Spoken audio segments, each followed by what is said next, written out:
우리 하나님의 말씀 구약성경 사무엘 하 7장입니다. 사무엘 하 7장 11절 말씀입니다. 이 차이신 줄 알고 봉독 드리겠습니다. 내가 내 백성 이스라엘 위에 사사들을 임명하던 날과는 다르게 하고 내가 내 모든 원수들로부터 너를 안식하게 할 것이며 또 여호와가 내게 선포하니 여호와가 너를 위하여 집을 세우실 것이다.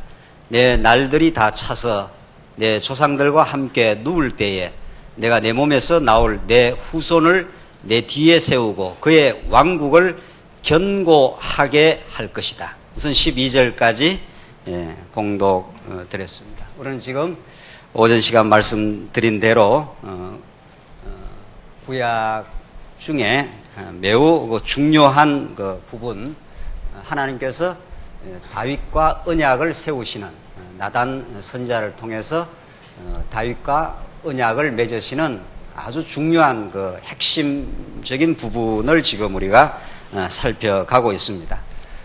오전 시간 말씀드린 대로 다윗 언약은 다윗 언약 독자적으로 성립하는 것이 아니라 이미 이전 아브람과 맺은 그 언약, 또 모세와 맺은 언약을 토대로 기초로 하여 다윗 언약이 시행되고 있다는 사실, 이것이 우리가 성경신학에서 가장 소중하게 생각하는 성경을 부분적으로 접근하는 것이 아니라 구조적으로 전체론적으로 접근한다. 성경 한 구절도 하나님을 하나님답게 우리가 깨닫기 위해서는 전체의 맥락 속에서 그 부분을 이해할 때라야 살아계신 하나님의 언약 성취의 그 도도한 역사 지배의 능력, 살아계신 하나님의 확정, 그의 무한한 그 자비하심, 이런 하나님의 속성들을 우리는 이 본문 말씀을 통해서 확인받을 수가 있습니다.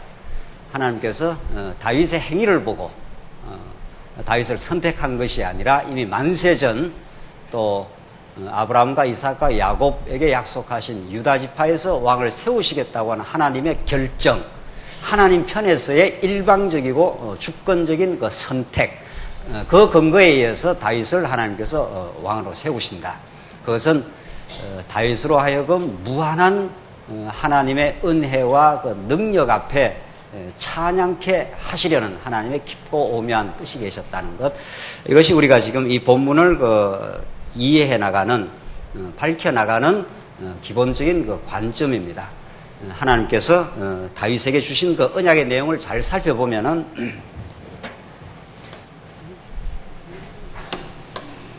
이것이 아브라함에게 주신 그 3대 언약과 모세를 통해서 주신 그 왕국이, 아브라함에게 허락하신 그 왕국 3대 언약이 나라 언약 아닙니까? 언약의 내용이 하나님의 나라, 구약에는 그 다윗 왕국이니까 그 왕국의 그 핵심이 되는 그 성전, 이 백성들이 하나님의 능력으로 나라가 세워짐을 깨닫게 하기 위해서 하나님께서 한번 어두운 가운데 가두신다는 거죠. 언제나. 그건 이미 아담에게도 동일한 거죠. 크게 보면 아담을 하나님께서 죄악 가운데 가두셨다가 둘째 아담을 통해서 하나님 나라를 이루시는 것을 구약에는 그림자적으로 아브라함에게 약속한 것을 그대로 이루시면 되는데, 한번 그 애굽에다가 집어넣고 건져내어서 모세를 통해서 그들을 이제 십계명을 주셔서 그 기준을 주시고 선악의 기준을 주셔서 너희들이 이 십계명으로는 범죄한 백성이야. 그러나 내가 규례를 통해서 너희를 절대로 버리지 않아. 용서하고 너희들을 내 백성으로 삼아. 이게 이제 모세 언약 아닙니까? 그러니까 이 성경이 이렇게 기하학적으로 아주 막 기하학적으로 완벽한 구조를 갖고 있는 거죠. 사람도 어떤 그 말을 할 때, 글을 쓸 때 앞뒤를 잘 맞추어서 전체적인 어떤 구조를 가지고 쓰듯이 하나님이 그렇게 안 하시겠느냐는 거죠. 이것이 우리 말씀 운동의 기본 전제였고 그것을 이제 확인해 가고 있는 것입니다. 이렇게 증명되고 확인된 하나님, 이것이 이 시대에 우리들에게 주신 그 놀랍고 크신 하나님의 그런 선물이라. 이 하나님을 우리가 깨달아갈 때, 그는 정말 살아계신 하나님, 정말 우리와 언제나 함께 하시는 임마누엘 하시는 하나님, 이것을 우리는 성경 본문 어디를 통해서도 어떤 부분을 우리는 선택해서 읽어나가도 전체가 맞물려서 같이 돌아가기 때문에 그것이 우리들에게 생명의 말씀으로 다가옵니다. 자, 이런 그 구조 속에서 하나님께서 아브라함에게 언약하신 것을 이제 다윗을 통해서 이루셨지 않습니까? 정말 하나님 나라를 사사시대 때 그렇게 혼란하고 부패한 사사시대를 한번 경험케 하시고, 언제나 먼저, 그렇죠? 언제나 너희들의 힘으로는 평화롭고 질서 있는 나라를 이룰 수 없다는 것을 한번 확정을 시키고 나서 약속대로 다윗 왕국을 세워주시는 거죠. 그러니까 우리가 늘 질문하는 것은, 하나님께서 이렇게 하지 말고 뭐 하나님 능력이 없습니까? 뭐 하나님 뭐 못하실 일이 있냐? 이런 과정은 안 거죠. 그냥 하나님께서 그 사사시대 400년, 300여 년 동안 긴 세월의 혼란과 부패를 그치지 말고 그냥 보내면 되는 거예요, 사실은. 그러나 그렇게 하면 우리가 어둠을 한번 경험해보지 않으면 빛의 고마움을 절대로 모르니까. 그래서 하나님은 언제나 한번 가두셨다가 한번 방황케 했다가 혼란과 어려움을 겪게 한 다음 드디어 유다 지파에서 하나님께서 다윗 왕을 보내겠다. 그래서 그 다윗을 통해서 지금 왕국을 세우시겠다 하는 그 약속을 성취해 가시는 거죠. 이 다윗 왕국이 그 이후에 솔로몬 이후에 나라가 쪼개지고 계속 다시 부패의 길을 걸어가도 아주 이 나라를 망하게 하지 않겠다는 걸 하나님께서 솔로몬을 통해서 성전 언약을, 내가 내 집을, 네가 내 집을 세우는 게 아니라 내가 너를 위해서 집을 세우겠다 하는 것이 오늘 이 다윗 언약 내용 속에 들어와 있습니다. 그러니까 아브라함 언약은 다윗에서 다 이루어졌는데 앞으로 또 하나님께서 그 나라가 어떤 때로는 갈등, 혼란, 범죄 가운데 하나님을 잊어버려도 나는 너희들을 잊지 않아 하는 것이 다윗 언약 속에 담겨있는 성전에 대한 약속입니다. 네가 나를 위해 집을 지어준다고 하는데 내 마음은 바뀌었지만은 내가 너를 위해서 집을 짓겠어. 이 바이트라는 거 히브리어 이게 집입니다. 집 혹은 성전, 더 크게는 왕국으로도 해석되는. 그러니까 왕국과 성전은 언제나 같이 따라다니는 거죠. 하나님의 나라와 모세 언약 성전이 따라다니듯이. 왜냐하면은 그 백성들이 때로는 실수하고 범죄해도 그 왕국이 결코 망하지 않는다. 내가 한 모세와 맺은 언약대로, 내가 성전을 지어주겠다는 그 언약대로 다윗 이후 솔로몬에게 성전을 지어주겠다. 그래서 너희들이 때로는 부패하고 혼란스럽게 살아가도 다시 한번 내가 징계는 하지만 다시 돌아오게 만든다. 그래서 성전을 통해서 너희들이 다시 용서받고 하나님 나라를 이룰 수 있도록 내가 만들어주겠다. 이것이 구약의 언제나 그 기본 공식으로 전개됩니다. 이건 두말할 나위 없이 하나님 나라를 이루신 예수 그리스도, 하나님 회개하라, 천국이 가까이 왔다라고 해서 천국을 지금 실현해 가지 않습니까? 예수님이. 그걸 뭘로 실현하는가? 우리들의 힘으로 안 되니까. 우리는 천국을 이루는 게 아니라 갈등의 나라를 이루고 욕망의 나라를 이루는 게 우리 인생이니까. 플라톤이 국가론에서 힘이 정의냐 정의가 힘이냐 이러면서 인간 스스로가 의로운 나라를 이룰 수 있다. 천만의 말씀입니다. 천만의. 플라톤은 인간을 오해했고 하나님을 몰랐습니다.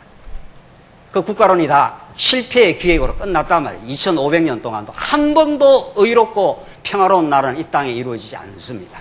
지금도 끊임없이 인본주의자들은 자기들의 힘으로 나라를 이루려고 하지만 우리가 하나님 말씀을 볼 때는 하나님의 약속대로 오신 예수 그리스도가 회개하라 하신 하나님이 우리를 회개케 만드시고 하나님 앞에 무릎 꿇게 만드시고 당신의 능력으로 하나님이 이루겠다. 이게 하나님의 약속이요. 약속의 성취 사건이 예수님의 출현 사건 아닙니까? 그래서 출현하셔서 우리가 할 수 없기 때문에 십자가에 우리 대신 죽으시고 부활하셔서 그래서 성천하여 성령을 보내어서 이 땅 위에 하나님 나라를 이루겠다. 이게 약속의 성취입니다. 자, 그래서 우리는 구약 이 말씀 통해서 하나님이 나라를 이루신다. 그 나라가 영원히 경고하기 위해서는 성전을 내가 너희를 위해서 지어준다. 그래서 나라와 성전이 언제나 함께 붙어 다니면서 하나님의 살아계심을, 하나님의 자비하심을 우리들에게 확정하는 사건인 거죠.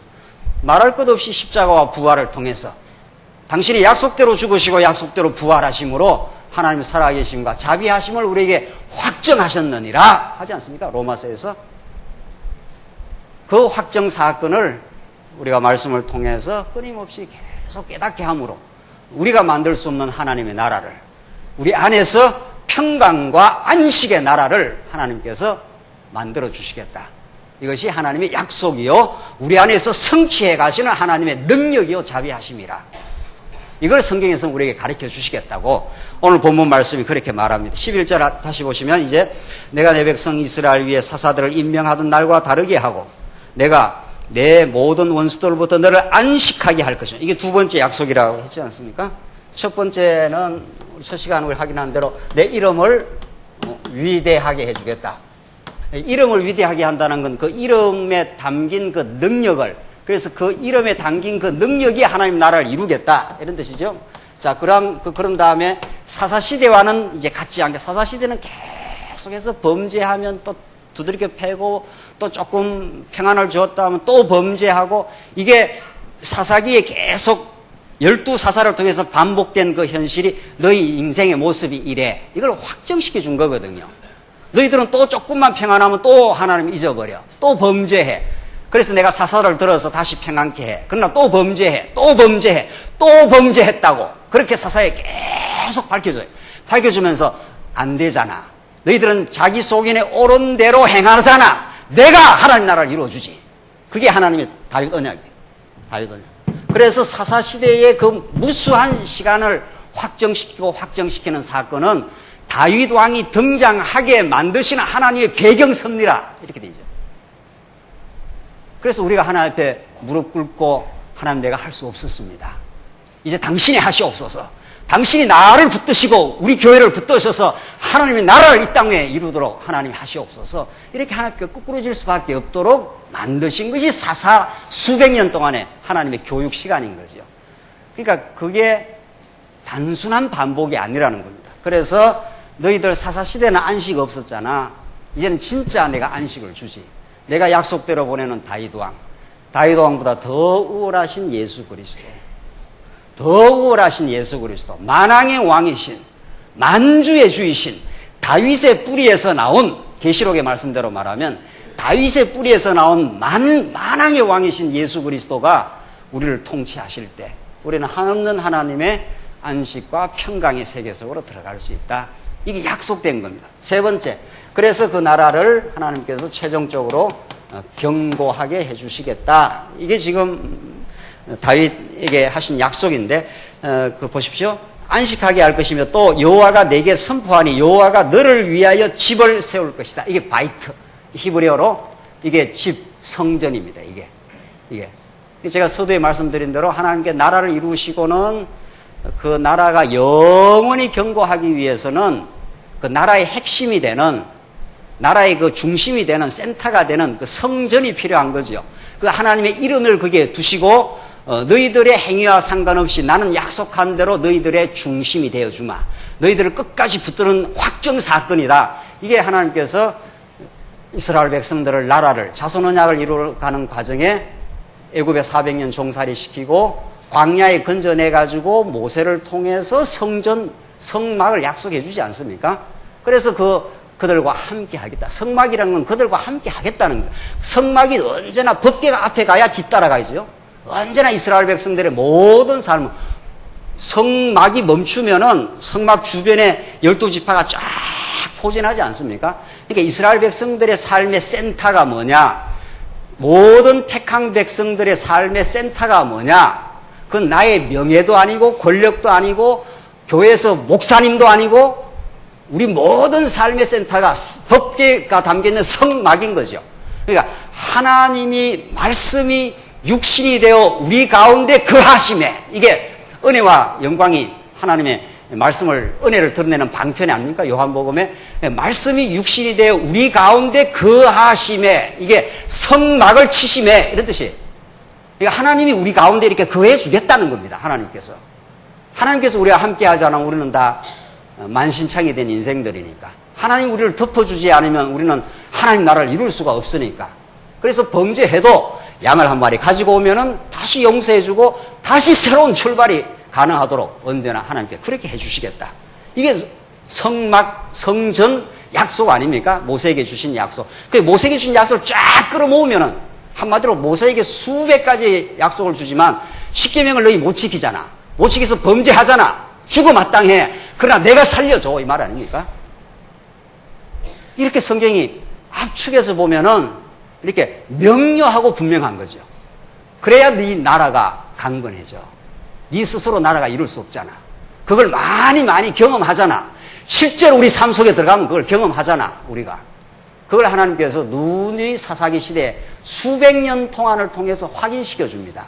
수백 년 동안을 통해서 확인시키는 하나님께서 우리로 하여금 가정생활을 통해서, 교회생활을 통해서 우리 스스로는 하나님 나라를 이룰 수 없다는 걸 확인시켜주고 하나님의 은혜로만, 약속대로 오신 예수 그리스도 안에서만, 성령이 오셔야 우리에게 진리 가운데로 인도하신다고.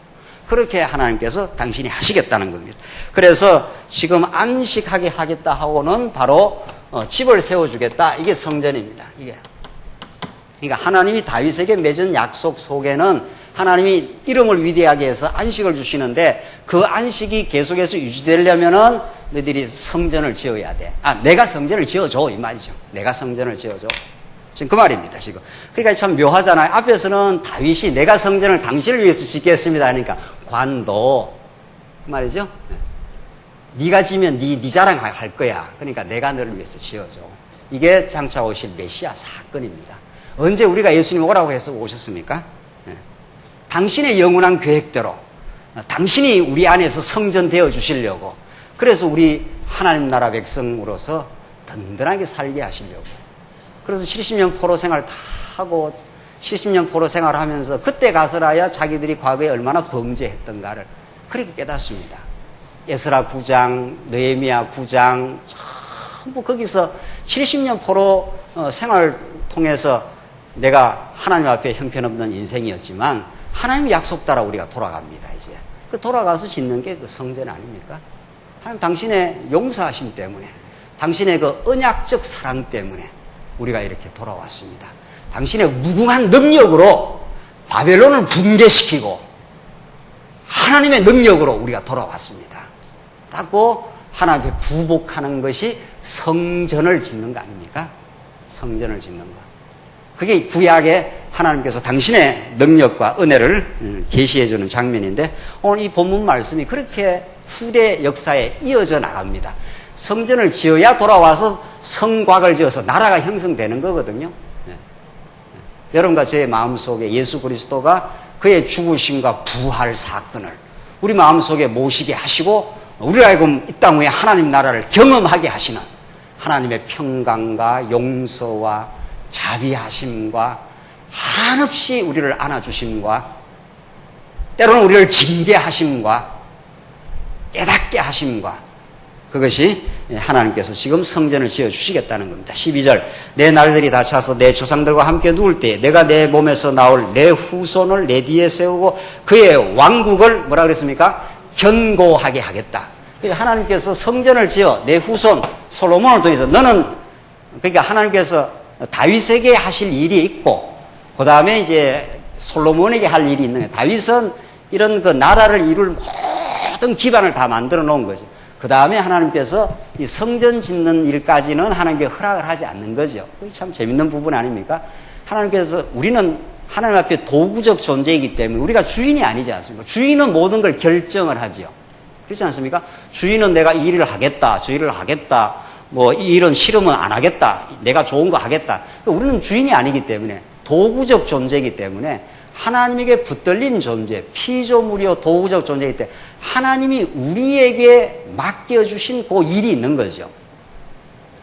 정확한 일이 있는 거죠. 그 일을 통해서 하나님을 배워가고 하나님의 은혜를 경험하는 무오한 그 일이 있는 거죠. 그걸 우리가 깨닫고 살아가는 걸 성숙이라 그럽니다. 미숙하다는 거는 남의 일을 자꾸 월권을 하거나 자기 일을 안 하거나 그러면 미숙한 거 아니에요? 그 성숙, 신앙이 성숙해 간다는 건 하나님의 여호와 되심, 그의 주권을 깊이 깨달으면 그 주인이 맡겨놓은 도구적 존재로서의 내 일이 있는 거죠.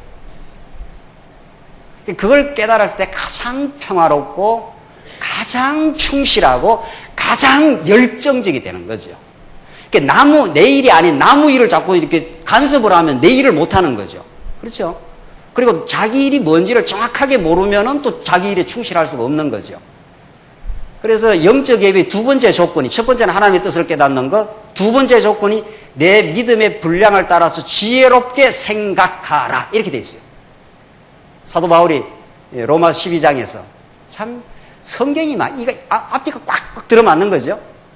그게 예배라는 거예요. 예배가, 오늘 이게 예배가 아니에요. 또 이게 예배 아니라니까 또 곤란하네요. 또 말 잘못했네요.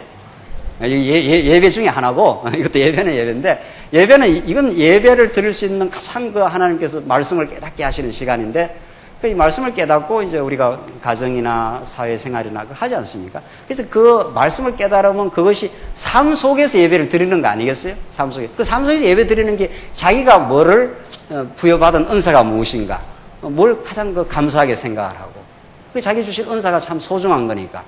그 은사를 우리가 어떤 것이 더 좋다, 나쁘다는 게 없다는 거 아닙니까? 그렇죠? 하나님이 우리를 창조하셨기 때문에, 가장 우리를 사랑하는 분이 우리를 만드셨기 때문에 내 모습이 최고입니다. 이걸 믿어야 되는데, 이게 이제 믿어지면은 더 이상 우리에게는 바랄 게 없는 거죠. 그래서 바랄 게 없습니다. 여호와는 나의 목자시니 내가 어떻게 해요? 부족함이 어때요? 없으리로다. 이렇게 하지 않습니까? 충만하다 이런 뜻이거든요. 우리가 하나님의 자녀된 것, 그 영원한 아들이 된 것, 말할 것도 없는 하나님의 놀라운 은혜일 뿐 아니라 우리에게 이 땅에 살도록 주신 생김새, 은사, 분량, 재능, 건강, 재물, 하나님 정확하게 만들어 놨다는 거예요. 그래서 하나님이 다윗에게도 정확하게 하나님의 나라를 만들 수 있는 그 일을, 토대를 만들어 놓았고, 그 다음 과제는 솔로몬에게 넘어가는 거죠. 솔로몬에게. 됐다. 다윗 수고 많이 했다. 그 다음, 그렇게 넘어가듯이 여러분과 저에게 정확한 경계선이 있는 거죠. 정확합니다. 그러니까 하나님을 점점 깨달아가면 우리는 남의 탓하다가 또 점점 줄어들게 되죠. 남의 탓한다는 건 자기 할 일을 안 하고 있다, 그런 뜻이죠. 자기 할 일을 충실히 하는 사람은 자기 할 일이 바쁜 거죠. 참 이게 신앙 성장 과정에서 그렇게 쉽지 않더라고요. 이게. 왜냐하면 우리는 하나님과 같이 되고자 하는 마음이 많으니까. 자꾸 하나님과 같이 되고자 하는 허황된 생각을 자꾸 한단 말이에요. 더 큰 일을 하려고 한다든가, 남의 일 간섭해가지고 남의 일까지 다 뭐 하려고, 주관하려고 한다든가, 그런 삶을 살다가 하나님을 여호와로 깨닫고 정확하게 이제 자기 자리로 자꾸 내려오는 거죠. 그러니까 평화의 자리요, 가장 열정적인 자리요, 가장 기쁨의 자리요. 그 자리가 비교되지 않는, 누구와 비교되지 않는 가장 하나님의 부르신 최고의 복된 자리라. 그렇게 된 거죠. 하나님이 다윗을 그렇게 하셨고 솔로몬에게 넘어갑니다. 이제 솔로몬에게 하나님 정확하게 그렇게 하시는 거죠. 그래서 13절 보시면은 그가 12절까지가 세 가지 약속 이렇게 하시고, 이게 이제 다윗 당대에 주신 약속이고 당대 그대로 이루어졌지 않습니까? 다윗 이름도 위대하게 하고 안식도 주시고 나라도, 다윗 나라도 견고하게 했습니다. 그 다음 13절 이후에 보면은 다윗 이후에 이루어질 하나님의 내용을 역시 언약의 내용으로 밝혀주는데, 13절 보시죠. 그가 내 이름을 위하여. 그가가 누굽니까? 여기서 그가가 누굽니까? 예. 그가 내 이름을 위하여 집을 건축할. 그가 이 솔로몬 아닙니까? 네 후손에서, 내 몸에서 후손이 나와서 그가 성전을 짓겠다는 거죠. 그가 성전을. 네가 성전 짓는 게 아니고 너는 얼마나 애써서 나라를 잘 세웠느냐. 그 후손인 솔로몬이 이제 성전을 짓는데, 집을 건축할 것이요 하는 게 그 성전입니다. 집이라는 게.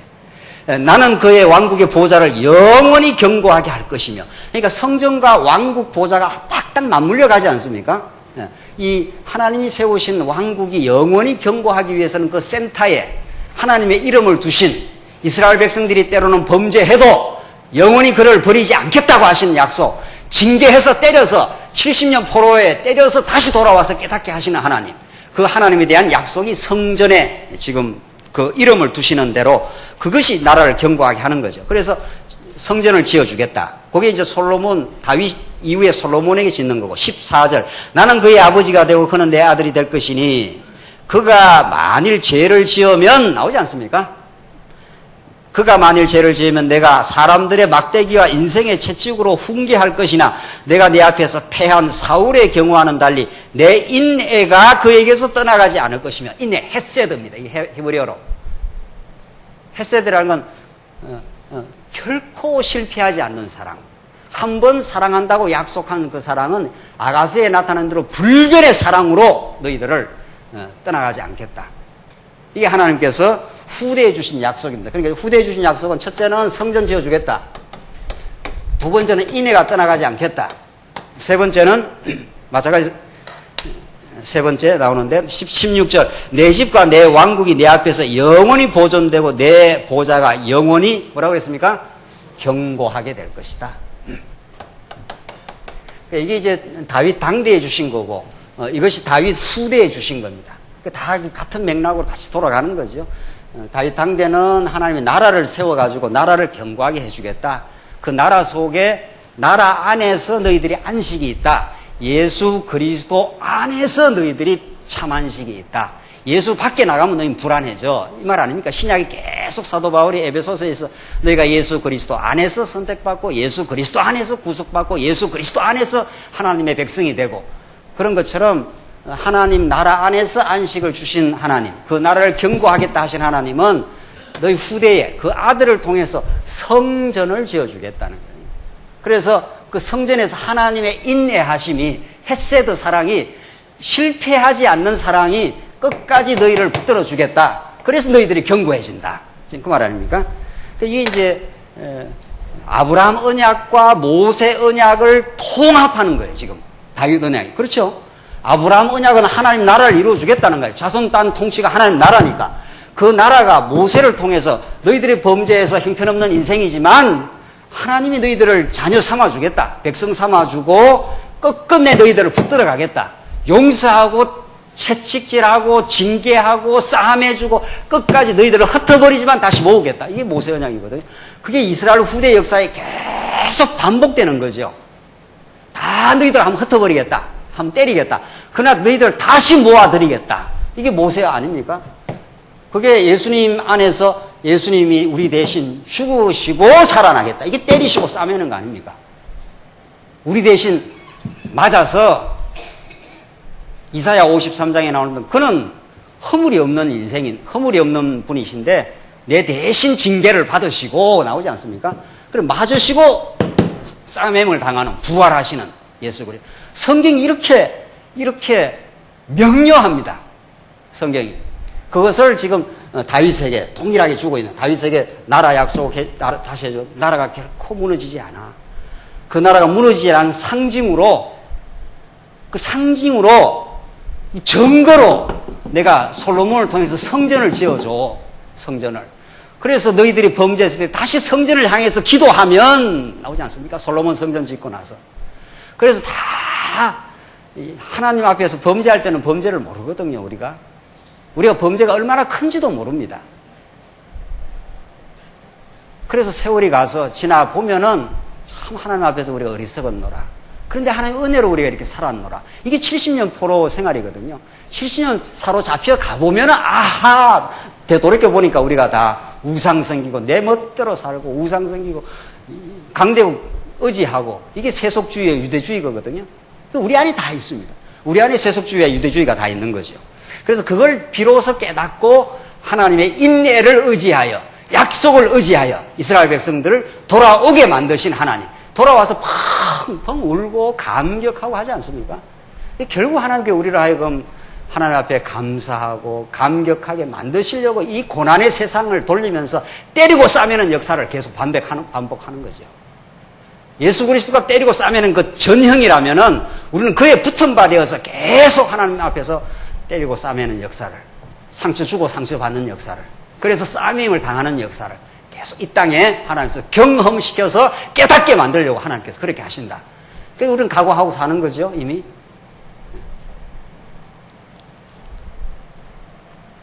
그래서 지금 이 다윗 언약, 이 사무엘하 실장 내용이 이렇게도 중요한 말씀입니다. 성경 안 중요한 말씀이 없지만 이것이 구약 전체에 약속하신 그 약속을 총 정리해서 이 나라가 영원히 견고해. 이것이 우리들 안에서는 예수 그리스도 안에서 주어지는 약속으로 왕왕왕왕 울리는 거죠. 우리 안에서는. 이게 구약적 사건으로 끝난다면 이 말씀이 우리가 무슨 상관이 있느냐 말이죠. 이 말씀이 그대로 그리스도 안에서 우리 안에서 울리는 말씀들입니다. 내가 너의 나라가 되어주마. 내가 죽어서 너의 성전이 되어주마. 죽어주겠다는 거 아닙니까? 우리를 위해서. 그래서 죽어서 부활해 주겠다는 거 아닙니까? 그래서 그 말씀을 우리 안에 계속 울리는 말씀이에요. 그래서 우리가 하나님 나라 백성으로 하나님 나라를 건설해 나가는 일꾼으로 우리를 삼아주겠다는 것, 하나님의 약속이. 그래서 우리가 이렇게 교회를 세워가는 일에 일익을 담당하며 우리가 각자 가져주신 은사대로 하나님 주신 은사가 최고라고. 이게 체제개혁이라고. 하나님께서 내게 주신 은사가 최고인데, 제일 큰 기쁨인데 누구하고 비교하면 살겠느냐고. 그래서 하나님께서 이 시대의 말씀 운동을 일으키신 하나님께서는 이제 하나님께서 주신 고유한 은사들, 여러분과 저에게 주신 각각의 비교되지 않는 절대적 은사들, 최고의 아름다운 은사들을 하나님께서 주시고 비교할 일 없고 우쭐거릴 일 없이 하나님 앞에서 감사하며 살아가는 인생 되게 하시려고 하나님께서 이렇게 다윗 언약을 하나님께 허락하셨다는 겁니다.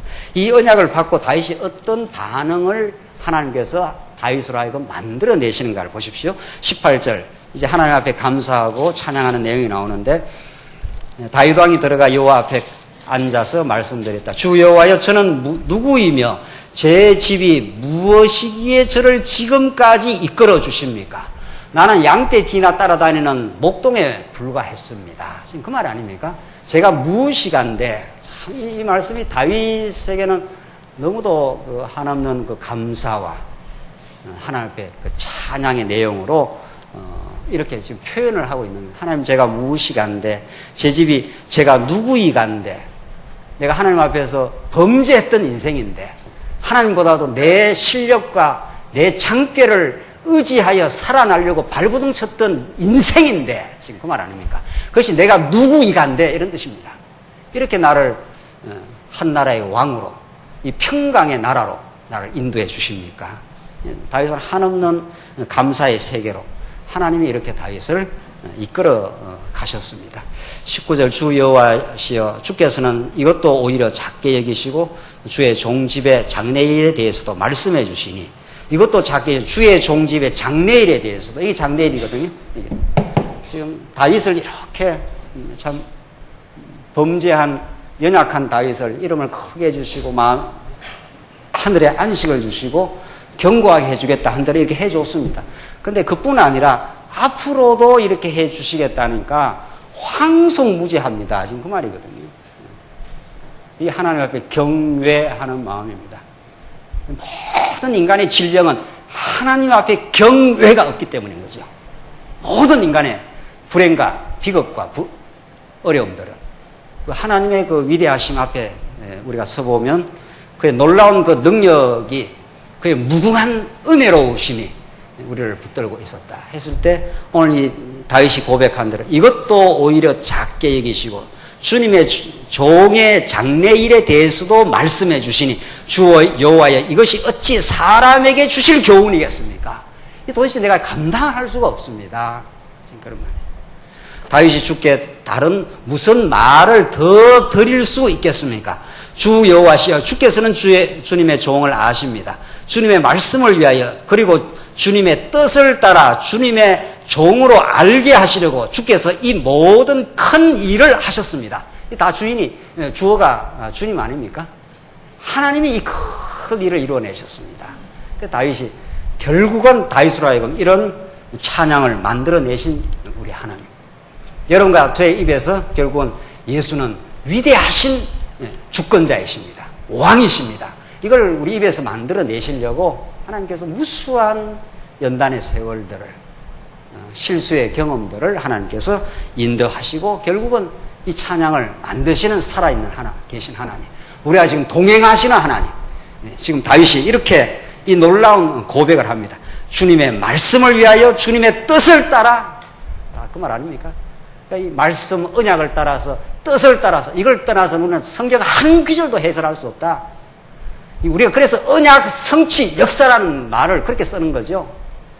성경 한 구절도 하나님의 뜻을 따라 하나님의 말씀을 위하여 이것과 빗나가는 사건도 없고 어떤 일도 발생할 수가 없다. 이게 지금 성경신학이 성경 전체를 관통해 가면서 하나님의 영광을 하나님께 드러내시고 우리 그 앞에 무릎 꿇고 한없는 하나님 앞에 우리가 무시간데 이렇게 이 자리에 와 있습니까? 하나님 이 일도 작아서 앞일도 이렇게 하나님께서 약속을 해 주십니까? 하나님께서 당신이 이 모든 큰 일을 하셨습니다. 당신이 영광받아 마땅합니다. 그래서 천국 가면은 면류관 씌워주면은 면류관 쓰고 내가 이렇게 잘했다고 이렇게 하지 않는다는 거 아닙니까? 면류관을 벗어 어떻게 한다고요?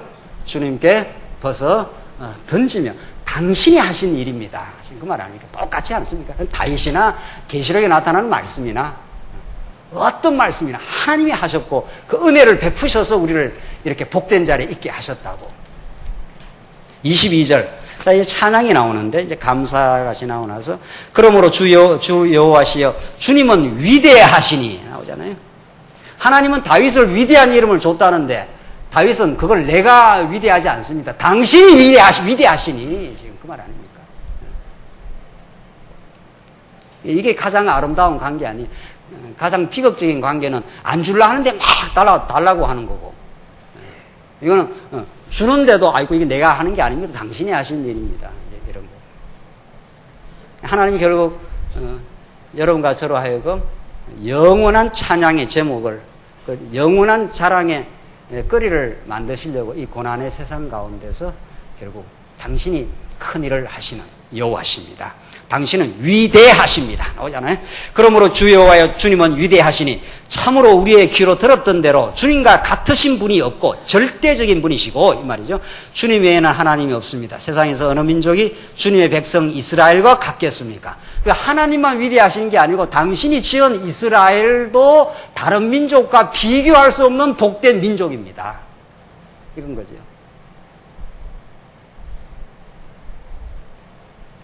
하나님께서 우리를 하여금 이런 말씀을 자꾸 깨닫게 하시면 그 비교의 감옥으로부터 비교의 지옥으로부터 우리를 해방시킨다는 거죠. 우리는 전부 보이는 것 때문에 비교하는 거거든요. 누가 누구보다 잘하고 누가 누구보다 못하고 누가 누구보다 위고 아래고 다 이런 그 분별심 이것 때문에 사악한 분별심 때문에 다 괴로움의 원천이 되는 건데 거기서부터 완전히 해방을 시켜주겠다. 하나님 앞에서 절대적인 아무도 비교할 수 없는 하나님의 이스라엘 백성이다. 가장 보배로운 백성이다. 이렇게 하나님께서 이미 확정해 놓은 거죠. 그걸 통해서 다시 한번 확정시키려고 십자가에서 죽으신 거죠. 내가 너를 이렇게까지 사랑하는데 너가 아직도 다른 것과 비교하겠느냐? 내가 준 은혜와 복을 이런 말이죠. 그래서 지금 참 우리 성경 많이 이제 깨닫는 게 중요한 게 아니고 이제 우리 안에서 얼마나 이렇게 생생하게 살아 움직이는 이 언약 성취의 이 살아있는 드라마를 우리가 많이 깨달아 왔습니까? 오늘 이 본문 말씀이 정말 우리 말씀으로 이제 깨달아지는 하나님 같으신 분도 없고 하나님이 창조하고 지으시고 섭리하는 이스라엘 민족 같은 민족도 없다. 그게 여러분 우리가 영적 이스라엘 아닙니까? 최고의 가치 있다 이런 뜻입니다. 최고로 가치 있다. 우리 지난 여전도에서 기독교 가치관 공부하고 토론하고 참 그 토론을 잘 하시더라고요. 참 이렇게 숫자가 많으니까 이 작은 모임이 더 소중하지 않습니까? 그래서 가치관 공부하면서 정말 우리는 예수 그리스도가 우리의 가치다. 예수와 같이 우리는 그러면 풀빵이냐? 그런 게 아니고 예수와 같이는 그의 지으신 바 된 그의 지체인 우리니까 우리는 덩달아 가치가 있어진 거죠. 지금 그런 말입니다. 이 말이. 그러니까 내가 가치롭다고 내 인생이 예수 안에서 가치롭다고 생각해야 살만한 가치가 있지 않나요? 내 인생이 별가를 하면 별가 아닌 인생이 되는 거죠. 그러니까 아무렇게나 살아버리지 않습니까? 그거는 아무렇게나 살아질 수 없는 하나님 우리를 소중하게 바라보시는 하나님의 영광스러운 하나님의 나라 백성으로 거기에다가 하나님 나라 일꾼으로 그것도 이러면 이제 영광의 영광이 이제 덧입게 되는 거죠. 지금 오늘 본문이 그런 뜻입니다. 이 세상에서 어느 민족이 주님의 백성 이스라엘과 같겠습니까? 우리는 어쩌다가 이렇게 하나님의 선택을 받아가지고 이 영광스러운 젖과 꿀이 흐르는 이 약속의 땅에서 이방 대적들을 이제 진멸하고 하나님이 세우시는 이 나라 속에 의와 평강과 희락의 나라에 우리를 두셨습니까?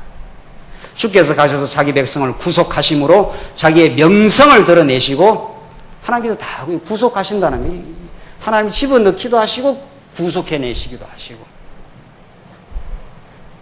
자기의 명성을 드러내시고 저희를 위하여 큰 일을 행하셨으며 주님의 땅을 위하여 이집트와 민족들과 그 신들에게서 구속하신 주님의 백성 앞으로 두려운 일을 행하셨으며 주께서는 주님을 위하여 주님의 백성 이스라엘을 주님의 백성으로 영원히 견고히 세우시고 그러니까 지금 다윗이 하나님의 마음에 쏙 들어간 거죠. 이제 진짜 하나님이 무엇을 계획하시고 무엇을 이 땅에 이루신다는 걸 다윗은 수많은 연단과 그 깨달음을 통해서 얻어가지고 다윗은 하나님의 마음속으로 쏙 들어가 버린 겁니다. 그래서 하나님이 행하시는 건 1차적으로 우리를 위하신 게 아니고 당신의 이름을 위해서 지금 그런 말이죠. 하하, 당신의 이름을 위해서 한다는 것이 우리한테는 최고의 흔들리지 않는 확정이다. 이걸 깨달았습니다. 만약 우리를 위해서 하면 우리가 좀 마음에 안 들거나 이러면 우리가 뒤집어지거나 우리가 마음에 안 드는 구석이 있으면 버리거나 이러면 문제가 되지 않나요? 그런데 하나님이 당신을 위하여 당신의 이름을 걸고 하기 때문에 당신의 이름이 여호와니까 이런 말이죠. 그 이름을 변개함이 없다. 지금 그 말 아닙니까? 다윗이 그걸 깨달았습니다. 네. 결국 우리는 이 땅에서 그 하나님의 마음을 깨닫는 건데 하나님의 뜻을 깨닫는 건데 하나님 왜 이렇게 우리에게 고난을 주십니까? 고난은 계속 된단 말이죠. 네. 이게 본심입니까? 하나님께 깨닫게 하는 일입니까? 예레미야 예가에서는 드디어 예레미야가 깨닫지 않습니까? 하나님께서 이렇게 우리 백성들을 고초를 주시고 고난케 하시면 그것이 본심이 아니다는 걸 이제 깨달았습니다. 그래서 본심 속으로 쏙 들어간 거죠. 예레미야도 하나님의 본심 속으로 들어갔고 다윗도 그 연단의 과정을 거쳐가면서 겉으로 드러나는 형통, 공고 이런 것들을 무수히 겪어가면서 그게 하나님의 본심이 아니라 형통을 줄 때나 공고를 줄 때나 그 본심이 있었구나 이걸 이제 깨달은 겁니다. 하나님이 당신의 영광을 위하여 이렇게 된 겁니다. 당신의 영광을 위하여 우리를 가두기도 하시고 건져내기도 하시고 무너뜨리기도 하고 세우기도 하시면서 당신의 그 무궁한 능력을 드러내겠다. 당신 앞에 살게 하려고 무릎 꿇고 당신이 최고입니다라는 걸 깨닫게 하시려고 그렇게 하시려고 모든 걸 인도해 가신다. 불행도 주시고 행복도 주시고 어둠도 주시고 밝음도 주시고 다윗이 그걸 깨달았습니다. 주님께서는 주님을 위하여 이렇게 되어 있어요. 네. 당신이 주의 이름을 위하여 우리를 의의 길로 인도하시는도다. 네. 1차적으로 뭐 나를 위해서 한다는 게 근본이 아니라 물론 그게 나를 위한 게 된 거죠. 하나님 자기 이름을 위하여 자기 이름이 여호와시니까 지금 다윗이 그걸 깨달았습니다. 25절 이제 주 여호와여 이제 간구가 나오는데 그러니까 앞에서 감사하고 내가 무엇이 가운데 이렇게 놀라운 은혜 가운데 있습니까? 당신 참 절대적이고 놀라우신 분이십니다. 당신 이름을 위해서 당신이 뜻대로 행하신 것이 우리에게는 복이 되었습니다. 지금 그 말이죠. 25절 이제 마지막 간구입니다. 이제 주 여호와시여 주의 종과 그 집에 대하여 하신 말씀을 영원히 지키시며 주께서 말씀하신 대로 하소서 언약하신 대로 하시옵소서. 그것이 내게는 환난으로 다가와도 그것이 이제 복인 줄 알았습니다. 말씀대로 하시는 이게 처음 말씀대로 하시는 거 아닙니까? 말씀대로 하는 게 다윗을 한번 사울에게 쫓겨다니는 게 말씀대로 하시는 겁니다. 그렇죠? 다윗에게 쫓겨다니는 게 말씀대로 하시는 거예요. 그래야 구속을 받을 때, 구원을 받을 때 하나님의 능력을 깨달으니까.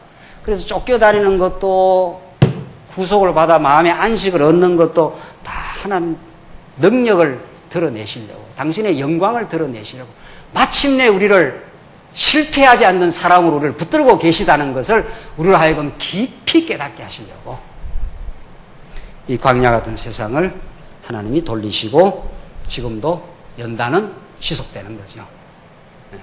끝나질 않습니다. 어제 아까 보내도 어제가 아니라 오늘 성도님하고 잠깐 이렇게 이야기 나누는데 언제까지 우리의 연단이 이겠냐. 그럼 말해놓고 자기가 또 답을 해요. 죽을 때까지겠지 뭐. 틀림없어요. 그러니까 이 땅을 기대하지 말라.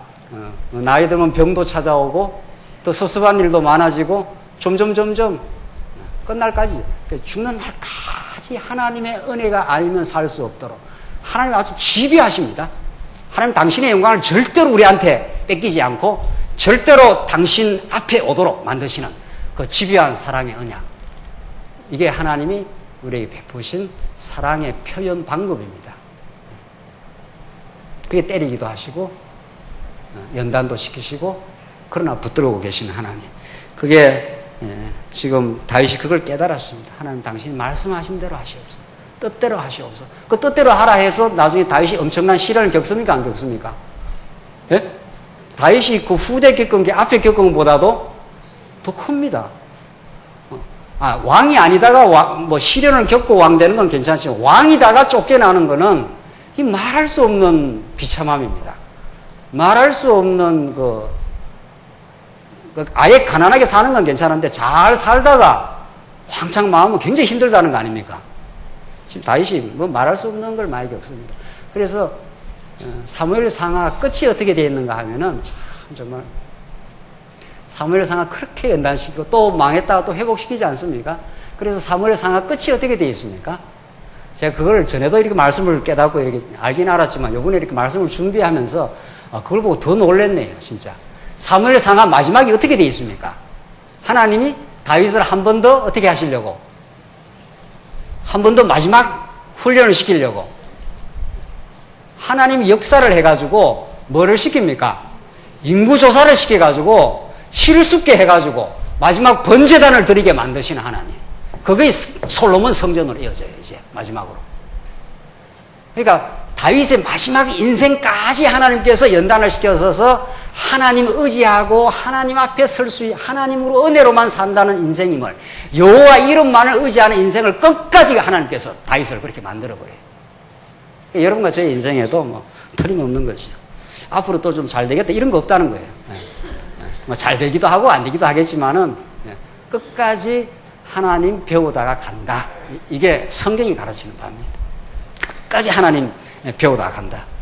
그래서 26절 그리하시면 주님의 이름이 영원히 높아질 것이니, 그리하심이 아니라 하나님께서 그리하실 것인데, 그걸 다윗이 깨닫고 하나님 앞에 인정하고 부복하는 태도 표현입니다. 이게 다윗이 그렇게 기도해야 이렇게 꼭 한다는 게 아니라 하나님 그렇게 하실 걸 드디어 깨닫고, 그것이 내게 가장 복이라는 걸 깨닫고 그렇게 하시옵소서. 그래서 당신의 이름이 영원히 더 높아질 것이니 그때 사람들이 만군의 여호와는 이스라엘을 다스리시는 하나님이시다 하고 말할 것이요, 주님의 종 다윗의 집은 주님 앞에 경고하게 될 것입니다.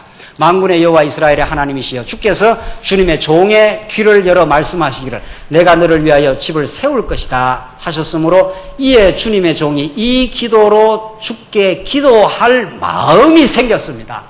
참 소중한 말씀 아닙니까? 하나님이 이제 이 집을 세우실 것이다 라고 약속을 해줬기 때문에, 이게 전부 약속 아닙니까? 이 약속을 자꾸 깨달으면 우리도 그 약속을 따라서 기도할 마음이 생겼습니다. 이렇게 되는 거죠. 그게 하나님 뜻과 우리 뜻이 쫙 일치가 되니까 그게 이제 최고의 행복이라 이렇게 된 거예요. 하나님은 이 생각을 하고 있는데 이건 내가 내 욕심을 부리니까 이 갭이 생기니까 자꾸 갈등이 생기고 혼란이 생기고 마음의 고통이 생기는 거지, 결국 모든 게 마음의 문제인데, 모든 게 마음의 문제인데, 현상적으로 말하면 하나님께서 약속하신 것이 예수 그리스도이시고, 하나님께서 약속하신 게 성령이시고, 하나님이 약속하신 게 우리 안에 이루실 천국이시니까 하나님이 당신의 능력을 이루십시오. 그걸 이루기 위해서는 반역자를 진멸해야 되니까 우리 옛사람을 차근차근 무너뜨려 주십시오. 이건 거죠. 욕심 부리고 감사함이 없고 다른 사람을 원망하고 하는 우리 옛사람이 하나님이 있습니다. 이걸 내가 어떻게 할 수가 없습니다. 하나님 이걸 무너뜨려 주셔서 내 안에 하나님 나라를 이루어 주시옵소서. 이게 지금 기도할 마음이 생겼습니다. 이 말 아닙니까? 그래서 내 마음에 평화를 얻게 되면은 이 평화를 우리 주변의 사람들과 하나님 택한 백성들과 함께 나눌 마음이 생겼습니다. 이래서 우리가 복음도 전파하고, 이래서 복음을 함께 나누고 싶은 뜨거운 마음도 생기고, 마음이 있으니까 움직여지는 거 아닙니까? 그 마음이 없어서 안 움직이는 거거든요. 그게 아무리 해라 해서 안 된다는 거 아닙니까? 그 마음이 동해야 되는데, 그 마음을 누가 동하게 하느냐 말이죠. 아무도 우리 사악한 마음을 동하게 해서 이 은혜를 나눌 그런 마음을 가질 사람이 아무도 없는 거죠. 성령께서 찾아오셔서 그 따뜻한 마음을 우리에게 가르쳐 주시고 하나님의 그 집요하신 사랑 속에 굴복하고 복종하고 그 은혜를 깨달아서 하나님 당신의 약속의 뜻이니까 이 말씀 안에서 마음의 안식을 얻게 하시옵소서. 당신이 주권자임을 깊이 깨달아 마음의 안식을 얻어 살게 하시옵소서. 그리고 우리에게 주신 참 평화가 있습니다. 이 평화를 우리가 간직하기에는 너무 벅차고 놀랍습니다. 이게 우리의 늘 모이는 기도 아닙니까? 아까 우리 중국에서 오신 성도님들 제가 광야교에 있을 때 우리 한 달에 한 번씩 모였거든요. 이제 와서 뭐 적응하느라 한 6개월 동안 그런 모임을 못 가졌어요. 그래서 잠깐 모인다고 해서 모였습니다. 중국에서 오신 분들이 한 분은 이 교회에 지금 적응을 못해서 못 나온답니다.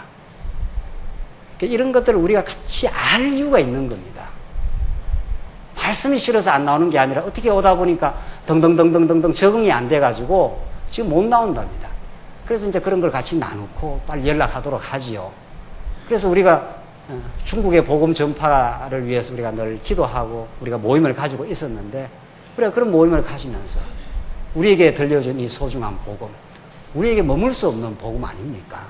우리가 함께 기도하고 함께 우리가 서로 격려하고 이 진리와 함께 살기로 함께 이 복음과 기쁨을 함께 나누기로 그런 마음을 서로 주고받는 것, 그게 우리의 늘 교제입니다. 늘 말씀을 깨닫고 우리가 그런 모임 속에서 우리가 부족하고 형편없는 인생이었지만 우리를 이렇게 붙들어 주신 하나님, 이 진리 안에 마음의 평화를 주신 하나님, 이 복음 중국 땅에도 필리핀 땅에도 어디에도 우리 가정 곳곳에도 우리 주변에도 전파되기를, 이게 하나님께서 우리에게 주신 마음입니다. 오늘 본문 말씀대로 이에 주님의 종이 이 기도로 주께 기도할 마음이 생겼습니다. 하나님께서 이 마음을 주시고 이 소원을 주시고 이 소원을 행하도록 만들어 가시고 그런 거죠. 이게 하나님 하시는 일이죠. 28절 주 여호와여 주님 오직 주님만 하나님이시며 주님의 말씀은 진리입니다. 약속하면 그대로 이루시는 것이 진리니까요. 그렇죠? 하나님의 말씀이 진리라는 것은 하나님이 약속하면 그 약속을 안 지키면 진리가 아니지 않습니까? 그러나 하나님은 한 번 약속하면 시건치 않고 그 말씀이 땅에 떨어지지 아니하고 그대로 실현하신다. 이게 진리입니다. 그러니까 우리는 진리가 아닌 거죠. 우리는 말하면 말대로 못하지 않습니까? 때로는 능력이 없어도 못하고 때로는 신실하지 않아서 못하기도 하고, 그러니까 우리는 우리 자신을 믿을 수가 없는 거죠. 누굴 믿겠어요? 하나님만 믿어야지. 그러니까 우리는 진리가 아닌 거죠. 그러니까 우리는 진리를 공급받는 인생인 거죠. 그러니까 진리를 공급받으면 그때 이제 우리가 능력이 생기고 신실해져 가는 거죠. 그러니까 우리가 신실하게 살아가는 건 하나님이 주신 선물이지 내 선물이 아닌 거죠. 뭔 일이 약속에 있으면 되려면 능력이 있어야 되는데 조그만 상황이 바뀌어도 우리는 능력대로 능력이 없는 거니까. 그러니까 이게 진리입니다. 정말 이게 하나님 말씀은 진리이십니다. 이게 정말 우리 언약 성취를 믿는 우리 모든 성도들에게는 정말 실감나는 말씀 아닙니까? 하나님이 아브라함과 약속하신 그 약속을 드디어 이루어냈습니다. 하나님 이렇게 능력 많으신 대로 이루어냈지 않습니까? 앞으로도 하신다고 약속하니까 너무도 황송무지로소이다. 지금 그 말이거든요. 그래서 당신의 말씀이 진리입니다. 약속하면 그대로 될 걸 믿습니다. 이제 이렇게 다윗이 하나님 앞에 감사하고 간구를 합니다. 주님의 종에게 이렇게 좋은 것으로 말씀하셨으니, 이게 감탄사거든요. 이렇게 좋은 것으로 하셨사오니, 날 사랑하심 이게 성경에 써였네. 이게 좋은 거 아닙니까? 더 이상 우리가 더 하나님 앞에 은혜를 어떻게 더 받습니까? 어떻게 더 구할 게 있겠느냐? 이게 성경이 가르치는 겁니다. 한없는 은혜, 말할 수 없는 그 사랑의 확정, 그 은혜 속에 살게 하신 하나님의 능력과 자비하신. 29절 읽고 끝내십시다. 이제 주님의 종의 집에 즐거이 복을 내리시어 주님 앞에 영원히 있게 하소서. 이것이 끝나지 않습니다. 잠시 있다가 끝나는 게 아니라 예수 그리스도를 통해서 다시 오실 예수 그리스도, 두 번째 다시 오실 예수 그리스도를 통해서 이 땅 위에 새하늘과 새 땅으로 이 눈물 많고 고통 많은 이 세상을 거쳐 누구라도 예외 없이 거쳐가야 될 이 광야의 시련을 거쳐 마침내 오야말 새하늘과 새 땅에서 영원히 우리는 하나님을 경배하며 살아갈 것이라고. 이렇게 다윗이 이미 구약에 이미 장차 오실 메시아를 바라보고 다시 오실 메시아를 바라보면서 영원한 새하늘과 새 땅은 오고야 말 것입니다. 이 소망이 있는 자, 이 땅에 힘차게 진리와 함께 살 것입니다. 주 여호와여, 주께서 말씀하셨으니 주님의 은혜로 주님의 종집에서 영원히 복을 받게 하시옵소서. 이 간구대로 하나님께서는 다윗을 지켜주셨고 솔로몬에게 성전을 허락하셨고 그 후대 왕들이 또 하나님을 잊어버려도 하나님은 그들을 잊지 않고 마침내 그들을 지켜 약속대로 예수를 이 땅에 오게 하신 하나님, 그분이 임마누엘 하셔서 우리가 함께 하십니다. 그 은혜 속에 승리하시기 바랍니다. 기도하십시다. 자비하신 하나님 아버지, 은혜를 감사합니다. 하나님 나라를 이루어 주시겠다고 약속하신 대로 나라를 이루어 주시고 그 나라가 영원히 견고하도록 성전을 주셔서 참 감사합니다. 그 모든 것을 예수 안에 이루어 주신 하나님, 그 하나님의 무한한 은혜와 그 놀라운 사랑과 그 권능의 손길에 우리가 붙들려 있음을 깨닫고 이 복음과 함께 그렇게 살아가도록 하나님 우리를 붙드시옵소서. 예수님 이름으로 기도하옵나이다. 아멘.